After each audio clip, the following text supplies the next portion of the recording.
al tema previo. Silencio, chicos, por favor. Porque el tema previo era netamente el manejo de una crisis asmática, ¿cierto?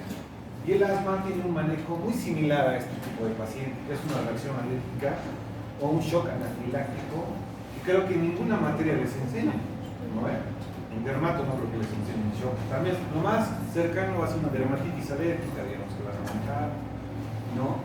En otro tipo de materias, no sé, el asma, el neumo, no sé si lo habrán llevado bien, etcétera, etcétera. Entonces, voy a ser muy puntual, es un tema muy alucinante, es un tema muy bonito, y los que sabemos manejar este tipo de pacientes ya no le tenemos miedo a nada, ¿no? Pues, entonces, vamos con el tema como tal. ¿Cómo vamos a definir un shock anafiláctico o un tipo de patología? Voy a partir siempre de lo básico, ¿no? Este es un paciente de urgencia absoluta, relativa. ¿Qué triaje le colocarían ustedes a este paciente? Rojo. ¿Azul? Yo tengo un día para tratarlo este. Si me va a morir, pues claro. Rojo, está en paro, pero puede llegar a un paro respiratorio, ¿ves? Entonces está en un limbo de rojo naranja, así, ¿no? Es medio que no se define, ¿no? Pero obviamente es un tipo de urgencia absoluta, ¿no? Sí tiene que ser considerado naranja, mínimo, si es que no tiene un grado de eventualidad. Siempre les hago, trato de recapitular lo que es triaje, porque es lo que todo el tiempo, diariamente hacemos en la emergencia, y con este tipo de pacientes, les vuelvo a repetir, tenemos que tener mucho cuidado. Entonces, ¿cómo definimos? Tenemos que basarnos netamente, Yuri, siempre, tal, que se estaban besuqueando, ¿qué pasó? Parece, no está feliz, parece. No más chistoso, no se alejan, ¿no? Del curso para ver que no sospechen. Yo también soy estudiante. Ya, no sé cómo era. Entonces vamos a ver en esta parte que todo es mediante mediadores inmunológicos. ¿Se dan cuenta? Todo va a ser mediante este tipo de parámetros que nosotros tenemos que darnos cuenta cuando un paciente se nos está llegando a complicar, cuando no. Es una reacción de hipersensibilidad, eso no tenemos que olvidarnos. ¿Se acuerdan cuando hablábamos de asma en la clase anterior? Decíamos que era igual es un caso de un cuadro de hipersensibilidad que nos va a provocar múltiples fenómenos, ¿no? Inflamatorio, nos va a provocar fenómenos de hiperreactividad, fenómenos de etcétera, etcétera. Entonces esto es lo mismo, solo que tiene, igual que el asma, una respuesta inmunomoduladora histamino-liberadora, ¿no? Porque todo el sistema alérgico, inmunológico, está mediado en base a la histamina, ¿no? Pues lo que nosotros tenemos que tener en la mente. Por eso hay fármacos antihistamínicos, ¿no? Etcétera, etcétera, que ahorita vamos a abordar. Es una reacción de hipersensibilidad generalizada o sistémica. Aquí viene el tip, es grave. No es una dermatitis por, no sé, ponerte un perfume X o estar en contacto con alguna sustancia, no sé, cualquier cosa. Esto ya es generalizado. Vamos a ver que hay afección netamente sistemática del cuerpo, no solamente es piel, sino va a ser sistema vascular, sistema respiratorio, etcétera, etcétera. Y ustedes tienen que saber abordar, si no el paciente se les va a morir. Entonces, que indica que amenaza la vida del paciente. Por eso les digo, no es algo mortal. Es una condición clínica potencialmente mortal, valga la redundancia, que resulta de la activación específica o no específica de lo que hemos hablado, ¿no? Netamente del sistema inmunológico y todos los procesos y factores inflamatorios o proinflamatorios. Continuamos. Según la etiología para un shock anafiláctico o una anafilaxis como tal, podemos ver que podemos clasificar más o menos como los mecanismos inmunológicos mediados por la IgE y los no inmunológicos que ahorita vamos a ver. Saben ustedes que a mí siempre me gusta hacer un poco de teoría y demás y acá para que entiendan a qué se van a enfrentar ustedes. Ya el tratamiento y demás, obviamente lo vamos a abordar. ¿Qué vemos en los mecanismos inmunológicos IgE mediadores? Van a ser producidos porque antibióticos, obviamente, ¿no ven? ¿Cuál es lo típico que nosotros siempre preguntamos al paciente en los antecedentes? ¿No tiene alergia a algún medicamento? La mayoría a veces dicen, no, sí, a las penicilinas, a esto. Los antibióticos son muy alergenos, ¿no? Son muy alergenos, entonces mucho ojo. Yo tengo ahorita estudiantes de semio, en práctica, me presentan sus historias clínicas, esas vainas, y preguntan un montón de antecedentes, ¿tiene luz, tiene agua? Y esas mamadas, y no preguntan si tienen alergia. Entonces, lo más importante, patologías de base, alergias, son cosas vitales. Tetraciclinas, cloranfenicol, streptomicina, vancomicina, y hay múltiples, puede ser a cualquier tipo de antibiótico, ¿no? Aquí vienen dos síndromes bien típicos. Por ejemplo, ¿ustedes saben cuál es el síndrome del hombre rojo?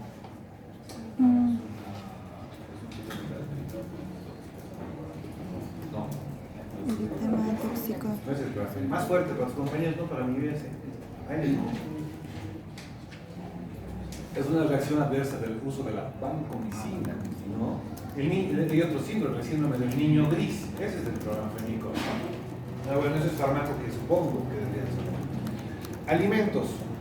Nosotros cuando vamos a hacer el manejo, van a ver ustedes, cuando vayamos a dar las medidas higiénico-dietéticas a un paciente, porque vamos a ver que vamos a abordar pacientes leves, pacientes moderados y pacientes muy graves, ¿no? Obviamente estamos en los graves, pero en los leves moderados, y pasa con cualquiera de nosotros. Cuando alguna vez, ¿quién no ha tenido alguna alergia aquí? ¿Alguna vez alguien ha tenido alguna alergia a cualquier cosa?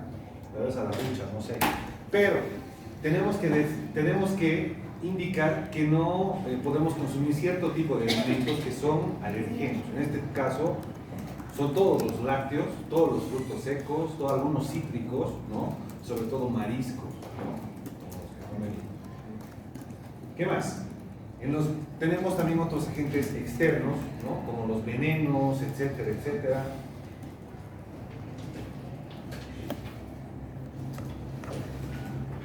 Listo, chicos. No sé si han visto los que han rotado prácticas y los que se cambian en mi cuarto tan grande que tengo en el hospital. Ahí tengo un frasco ahí con un escorpión, ¿no? Que es sobre una emergencia. Interesante, ¿no? Me recuerdo siempre a mi suegra. Pero así en un zapato de una niña, ¿no? Aprendí el zapatito, pum, ¿no? Y ya tenía un rash alérgico la niña. Más bien era venenoso, pero le ha provocado una reacción alérgica como tal. Entonces, todo agente, ¿alguna vez les ha picado la abeja? ¿A alguno de ustedes? ¿No? ¿Sí? ¿Dónde? ¿La nariz? ¿Por el brazo? No pasa nada. Pero que te pique en la cara, estás como boxeador. Pero todo lo que quiero que entiendan es fenómeno antígeno, anticuerpo, ¿ves? Antígeno, anticuerpo. Todo lo externo, todas estas vainas son formadoras de antígeno. ¿Y qué va a hacer el sistema inmunomodulador? Reconoce y lo vuelve un anticuerpo para la respuesta alérgica inflamatoria. Proteínas humanas, que he tenido un paciente que casi nos muere por poner insulina, ¿no? Sabotea.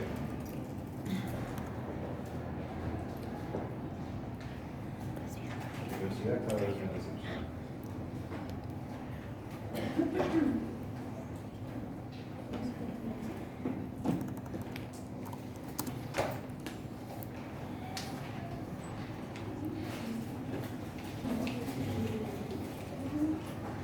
No se desconecten, por favor.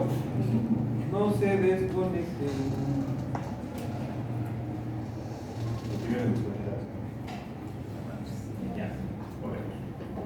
Entonces, recuerden que cualquier factor externo va a provocar, puede provocar un fenómeno de este tipo. Las proteínas humanas, insulinas, algunas proteínas séricas. Alguna vez he tenido reacciones anafilácticas con transfusiones sanguíneas, por ejemplo, ¿no? Porque son mediadores de factor proteico, etcétera, que forman antígeno anticuerpo. No han llevado hemato todavía, ¿no? Les voy a spoilear. Por favor, cuando lleguen hemato, lean complicaciones inmunológicas y no inmunológicas de las transfusiones y van a entender mucho de esta situación. Muy interesante. ¿Ya?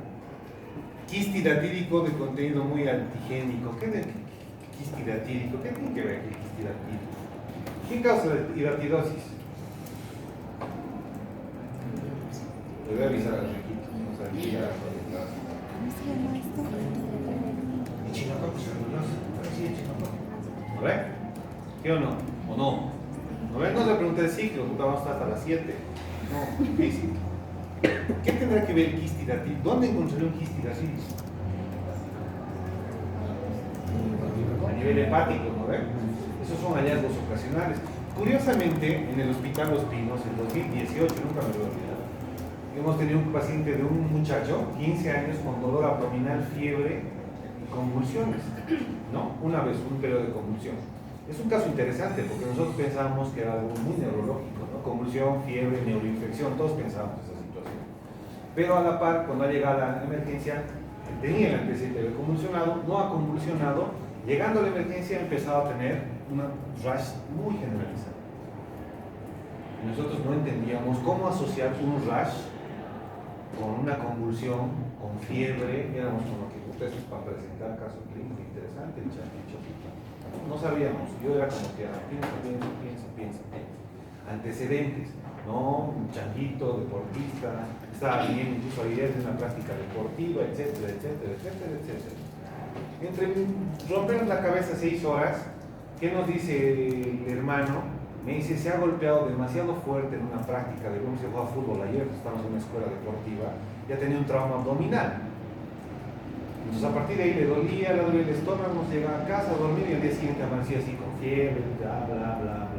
Y nosotros decíamos, ¿cómo asocio el trauma? No encaja, ¿no? El trauma con fiebre, con rayos, bien raro, ¿no? Así son los casos clínicos a veces.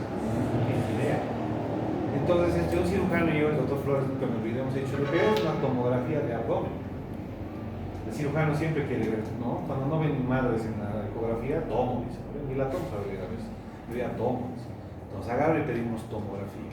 Y en el reporte que decía, quiste hidrático roto, ¿no? Este changuito al hacer el esfuerzo, etcétera, lo que sea, una patada o no sé qué, el trauma, se ha reventado ese quiste. ¿Y qué ha pasado? Se ha diseminado en el cuerpo. ¿Y qué ha pasado? El cuerpo ha dicho, no, pues es un antígeno, hay que encapsular, hay que hacer, etcétera. Y ha provocado toda esa clínica, ¿se dan cuenta? Para el ojo inexperto y para el poco despreparado, vos podías pensar que tenía pues cualquier cosa menos un hidatidosis, cualquier cosa, verás, nosotros, yo tampoco lo pensaba. ¿Quién iba a pensar que iba a tener hidatidosis? Ya cuando hemos hecho un copro parasitológico, etcétera, sí han salido, aquí teníamos un lógico, ¿no? Aparte de la hidatidosis tenía llave y no sé qué porquerías más. Pero al punto, sé que es un tema tal vez muy relacionado, a mí es una anécdota muy interesante que me hace recuerdo que en la etiología de cualquier tipo de anafilaxia o agente externo que me provoque alguna afección sistémica, puede ser cualquier cosa, doctores. Aquí yo les pregunto a ustedes, ¿alguno de ustedes conoce cuántos alergólogos tenemos en Bolivia, en La Paz? Creo que tenemos 1 o 2, no tenemos más, porque casi nadie le tira bola a las alergias. Aquí nunca hacen panel. ¿Alguna vez han visto? Nosotros deberíamos hacer un esquema en la espalda, ¿han visto esas planchas, no ven? ¿No ven?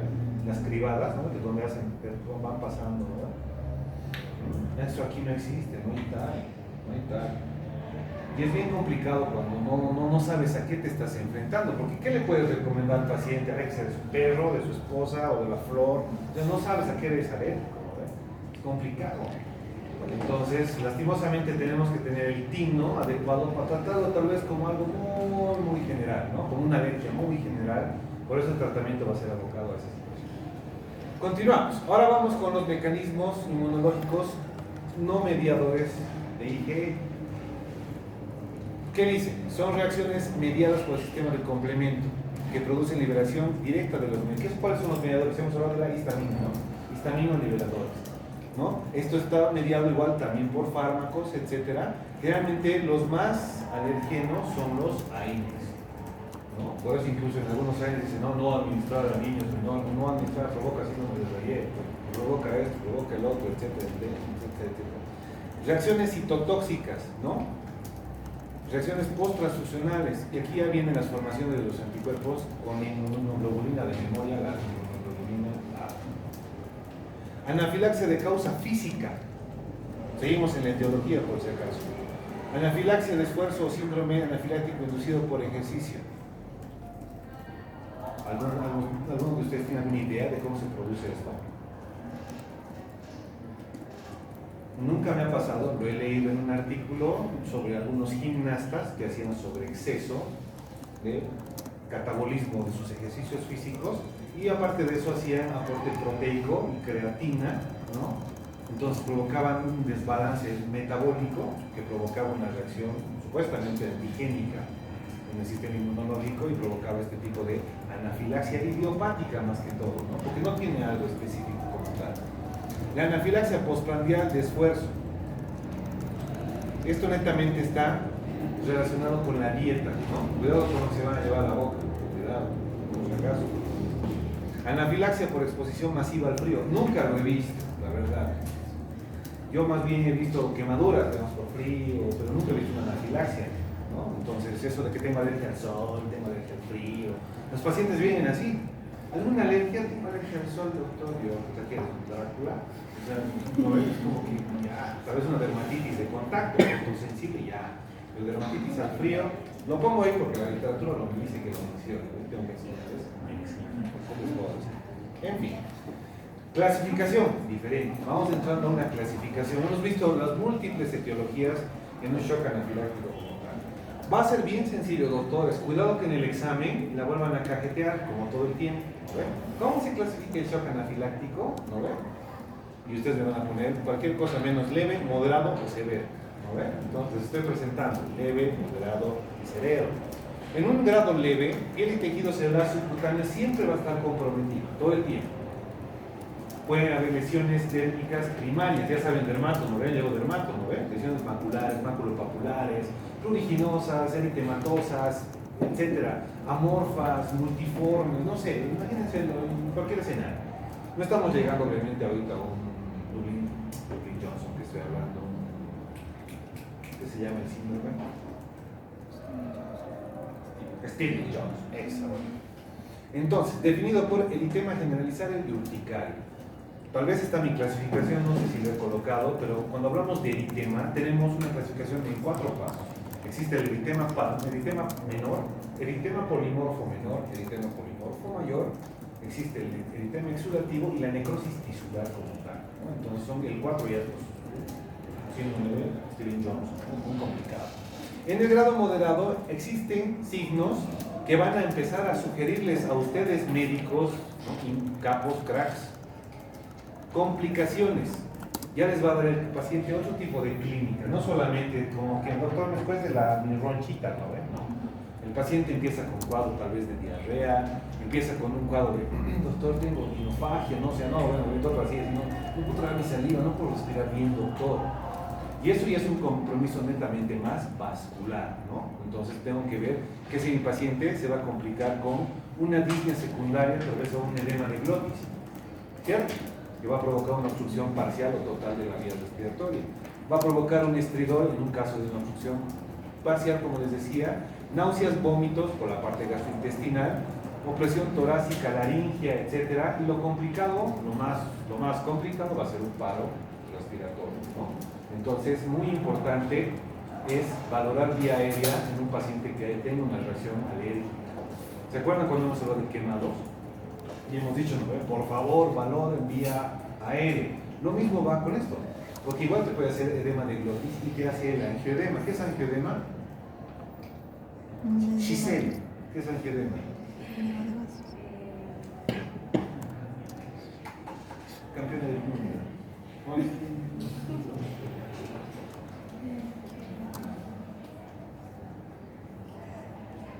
Angioedema, jóvenes. ¿Qué es el angioedema? Algunas minas van a ser de aquí a unos años cuando se pongan botox en la boca, así van a estar. El angioedema es cuando se te hinchan los labios, para que me entiendas, ¿no ves? ¿No ves? Tu labio así es moreno. ¿No ves? Estás ganando morenada ahí con tu careta, parece. Estás sumamente... Eso es angioedema. Eso solamente tiene un sinónimo, afección vascular. Entonces, si tiene angioedema, va a tener edema de glotis, se los aseguro. Entonces hay que hacer tratamiento netamente oportuno. Y como indica acá, complicaciones cardiovasculares. Puede haber hipotensión secundaria, etcétera. Y en un grado severo, ya, obviamente, todo lo que tenemos en un grado moderado va a empeorar en su escenario. La cianosis va a ser secundaria a la disnea, etcétera, etcétera, ¿no? La confusión puede ser secundaria a la hipoxia y el colapso circulatorio secundario a los procesos vasculares, hipotensión, etcétera, etcétera, o al bajo gasto cardíaco. Creo que tampoco está tan difícil de entender, ¿no? Entonces, si tenemos en cuenta que vamos a tener primero reacciones leves en la piel, después vienen los sistemas y después los sistemas se siguen colapsando, eso es lo que nosotros tenemos que ir esperando en nuestro paciente. Obviamente esperamos que no, pero si les toca, tenemos que abordarlo. Existe otra clasificación según este Pokémon y este otro chamo, ¿no? Que es según Ricky Nesmer, que va a clasificar según los grados, igual en 4 grados. Ya no es leve, moderado, severo, sino en 4 grados. Cuidado que le coloquen en el examen, ¿no? Según Ring, ¿cuándo se clasifican, etcétera? No sé, puede ser, sí. Grado 1, signos cutáneos mucosos generalizados, que generalmente es algo parecido al eritema generalizado, ¿cierto? ¿No? Con grado de eritema urticaria, prurito, por el caso, con o sin edema angiogénico. Angioedema, ¿no? Edema de glotis, angioedema, acuérdense eso. Con o sin. Grado 2, ya existe un daño multivisceral. ¿A qué se refiere? Empieza a haber complicaciones gastrointestinales, respiratorias, cardiovasculares, con signos cutáneos mucosos, hipotensión cardiovascular, taquicardia moderada cardiovascular, hiperreactividad bronquial pulmonar. ¿Me siguen, no? Creo que tampoco está tan bien. Creo que está muy bonito el tema. Me encanta este tema, muy bonito. Grado 3, daño multivisceral grave. Aquí la cosa ya está poniéndose más densa. Con riesgo vital. Aquí no te lo tienes que tomar a chiste, ¿no? No es pasarle nomás su clorferinamina. Aquí tienes que hacer otro tipo de abordaje terapéutico. Con riesgo vital que impone una terapia específica. Por eso dice incluso, ¿no? Con ustedes, agresivos, ¿no? La misma clínica, pero empeorando. Ya con datos de shock anafiláctico, ¿no? Los signos cutáneos ya son un poquito inverosímiles, o sea, pueden o no pueden haber.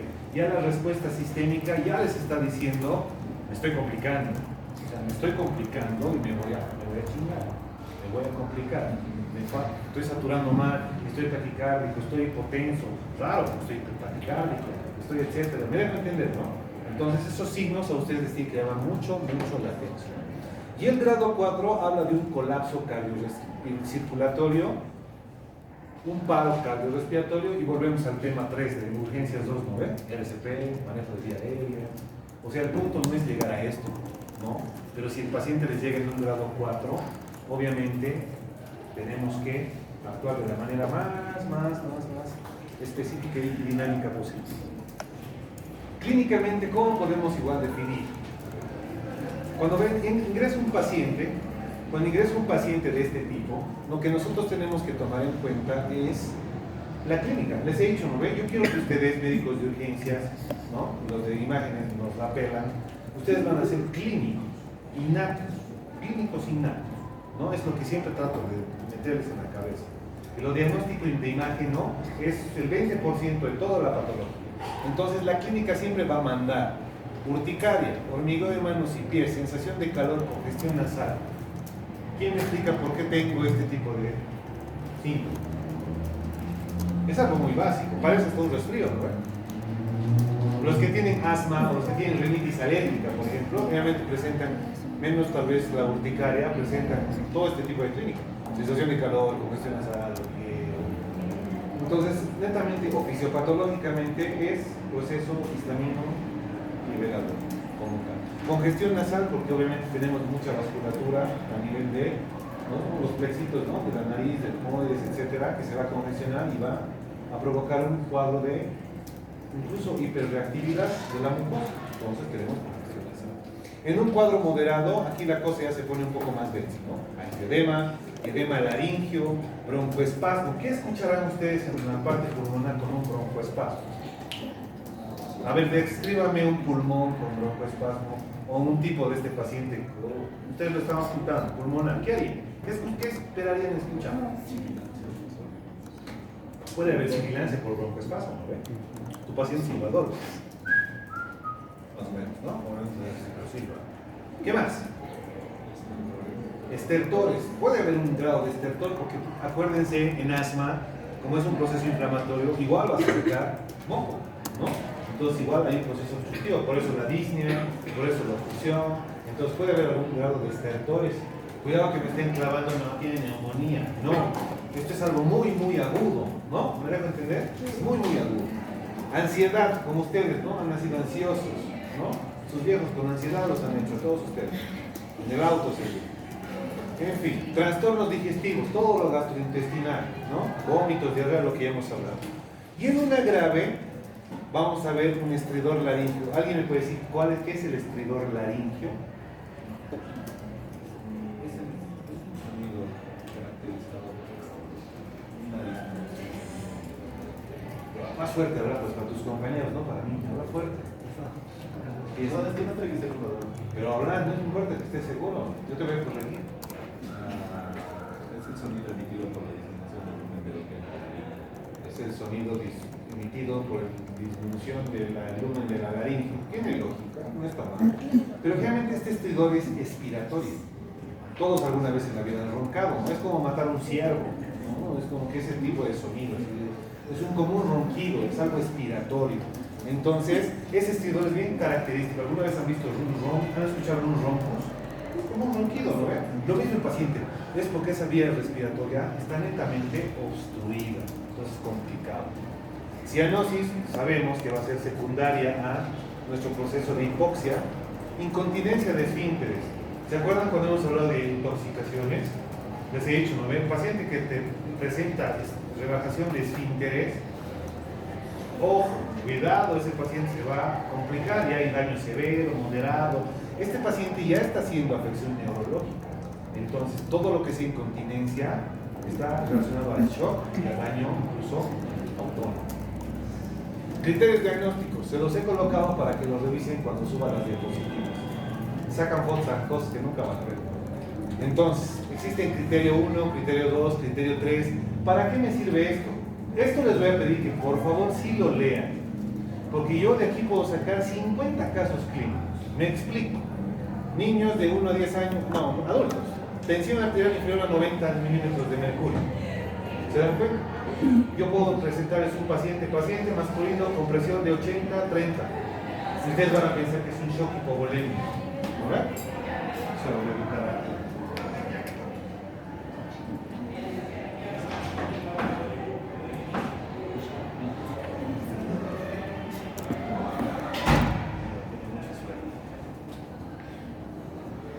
Entonces, ¿por qué quiero que lean todo esto? Porque si se dan cuenta, existen datos bien importantes, tanto en la cifra tensional, tanto si hay afectación en la piel o mucosas, si hay afección en el aparato respiratorio. Entonces, como bien les marco, yo de aquí voy a sacar mínimo un caso clínico.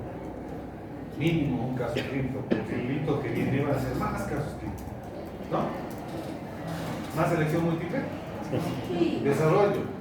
Huevado, no puedo leer todos, son horribles. De paso, son malas letras.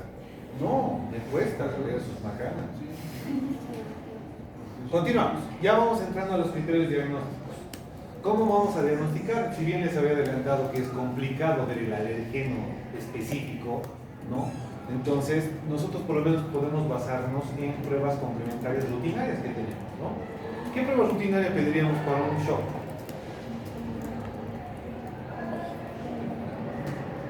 Un hemograma, me dicen por acá. ¿Me sirve el hemograma, sí o no? Puede haber una leucocitosis, ¿no? ¿Y puede haber aparición de qué, amigos? Los eosinófilos, ¿no? Eso parece que está muy bien. Eosinófilos, ¿no? Importante. Pero hablando netamente de una prueba diagnóstica dirigida, tendríamos que hacer pruebas de antígeno. Es prácticamente lo que hacemos, lo que nos ha pasado en la